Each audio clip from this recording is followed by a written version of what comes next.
Halo semuanya, Perkenalkan, aku Vina, NPM 001. dan aku Aurel, NPM 32. Kita dari kelas Parenting 101 dan di sini kita akan bahas salah satu topik parenting yang gak kalah menarik dengan topik parenting lainnya.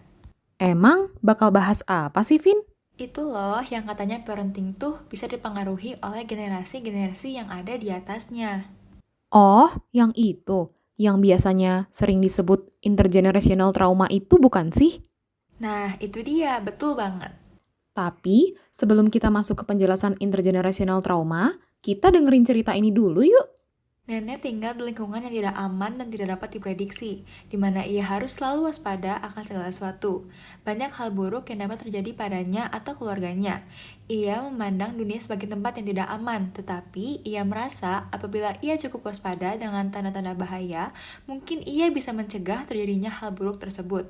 Ketika nenek punya anak, ia mencoba melindunginya sebagaimana ia melindungi dirinya dari hal buruk. Secara natural, nenek akan memindai lingkungan sekitarnya, selalu waspada, sangat overprotektif terhadap anaknya, dan selalu menjaganya dekat-dekat, sehingga anak tersebut tidak mandiri. Anak tersebut mengalami cara asuh ibu yang terlalu mengontrol, terlalu cemas, dan tidak memberikan kebebasan.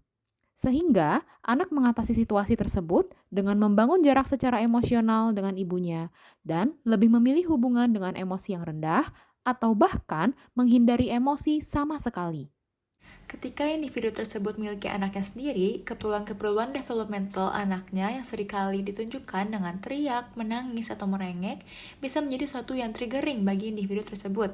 Karena hal tersebut mengingatkan ke pengalaman masa kecilnya di mana ia merasa terkekang oleh kecemasan ibunya. Oleh karena itu, ia melarikan diri dari perasaan negatif tersebut dengan cara membentak atau bahkan menghukum anaknya. Cucu ini lalu mengalami perlakuan orang tuanya sebagai orang tua yang emotionally unavailable dan melihat dirinya sebagai suatu beban.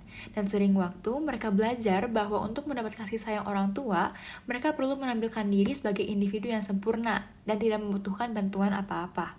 Di masa depan, ketika cucu tersebut berada dalam suatu hubungan, ia dapat merasa tidak puas dengan hubungannya, karena ia mengambil peran hanya untuk mengurus kebutuhan pasangannya, dan tidak pernah berani mengekspresikan kebutuhan individunya. Ia takut apabila ia mengekspresikan dirinya, orang-orang di sekitarnya akan kecewa dan bahkan meninggalkan dirinya. Nah, setelah dengar-dengar cerita tadi, kalian semua pasti pada kepo kan? Apa sih intergenerational trauma itu? Oke, bisa kita lihat nih penjelasannya di sini.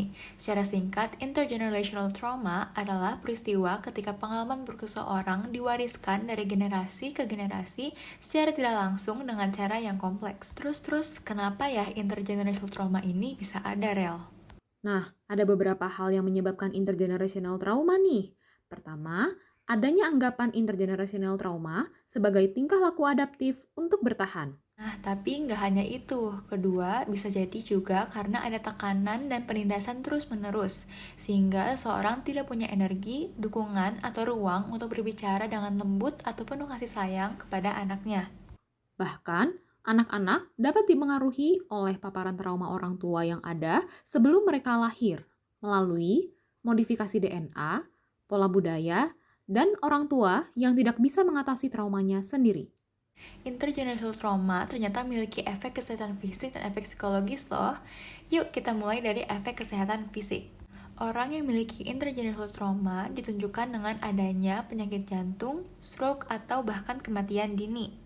Selanjutnya, efek psikologis dari intergenerational trauma adalah di mana mereka dapat mengalami gejala-gejala yang hampir sama dengan PTSD, seperti rasa waspada yang berlebihan, kecemasan, dan mood dysregulation. Mereka mengalami gejala trauma dan respons trauma dari peristiwa yang tidak pernah terjadi pada mereka, dan respon ini diwariskan secara genetik. Intergenerational trauma memicu adanya disconnection atau pemisahan, neglect atau penolakan, abuse atau penyiksaan, distance, jarak antara orang tua dengan anak, dalam keluarga. Lalu, ada penelitian menunjukkan bahwa orang tua yang trauma cenderung kurang tersedia secara emosional atau fungsional bagi anak-anak mereka. Apalagi, pengalaman traumatis interpersonal meningkatkan tingkat permusuhan verbal dan kekerasan fisik, serta penurunan pengasuhan atau parenting ibu pada anaknya. Jadi kita harus ngapain dong? Oke, Memahami intergenerational trauma bukan berarti menyalahkan orang tua kita akan gaya asuhnya yang mungkin kurang baik. Karena pada dasarnya, orang tua manapun telah mencoba yang terbaik dengan pengetahuan dan sumber daya yang mereka miliki. Maka dari itu, cara kita memahami trauma yang dimiliki akan memengaruhi cara kita menghadapinya. Berikut adalah 4 langkah awal yang dapat dilakukan untuk mengukir jalan keluar dari intergenerational trauma sebagai jalan penyembuhan bagi Anda dan keturunan yang mendatang. 1. Temukan sumber trauma itu. Membongkar sumber intergenerational trauma dilakukan dengan sedikit menggali rahasia atau kebohongan selama ini. Kamu bisa mengajak kerabatmu untuk mendiskusikan hal ini. Kegiatan mengeksplor sejarah keluarga bersama kerabatmu dapat mengungkap perilaku atau keyakinan atau pola yang hadir di dalam keluargamu. Dari pengetahuan tersebut, kamu dapat menyadari kecenderungan perilakumu saat ini yang merupakan hasil dari intergenerational trauma. 2. Akuilah dan terima rasa trauma tersebut. Mengakui trauma yang dialami dan diturunkan oleh generasi sebelum Anda membutuhkan kekuatan yang banyak. Untuk mengakui pengalaman tidak mengenakan yang pernah atau sedang terjadi dalam keluarga bisa menjadi pengalaman yang membingungkan atau bahkan menakutkan. Meskipun begitu, dengan melihat kenyataan dengan apa adanya, setelah Anda mampu mengakui keberadaan trauma, maka langkah-langkah selanjutnya dapat berjalan dengan lebih lancar. 3. Ubahlah hubungan keluarga ke arah yang lebih positif. Perilaku seperti emotional blackmail, sikap posesif, atau lainnya dapat berkontribusi dalam siklus intergenerational trauma.